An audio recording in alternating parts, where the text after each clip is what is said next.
সালাতে দোয়া কবুল হয়। সালাতে দোয়া কবুলের তিন জায়গা। একটা হচ্ছে তাকবীরে তাহরিমার পরে আমরা সানা পড়ি না, আমরা তো একটা পড়ি।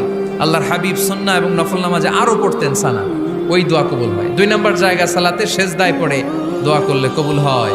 আকরাবু মা ইয়াকুনুল আবদু মির রাব্বিহি ওয়া হুয়া সাজিদ ফাকসিরু ফিহি দুআ। বান্দা যখন সেজদায় লুটিয়ে পড়ে, বান্দা আল্লাহর সবচেয়ে কাছে চলে যায়। তা কিন্তু বিশ্বনবী বলে, সেজদাটা তোমার রবের কুদরতি পায়ের উপরে পড়েছে। সেজদায় পড়ে দোয়া করেন। সালাম ফিরানোর আগে বিশ্বনবী দোয়া করতেন, লা ইউসাল্লিমান্না আহাদুকুম হাত্তা ইয়াতাআওয়াযা মিন আরবাআ। আল্লাহর হাবিব বললেন, চার জিনিস থেকে পানাহ না আছে আমার কোন উম্মত যেন সালাম না ফিরায়। তারা যেন পড়ে, আল্লাহুম্মা ইন্নী আউযু বিকা মিন আযাবিল কবর, আউযু বিকা মিন আযাবি জাহান্নাম, আউযু বিকা মিন ফিতনাতিল মাহইয়া ওয়াল মামাত, আউযু বিকা মিন ফিতনাতিল মাসিহিদ দাজ্জাল।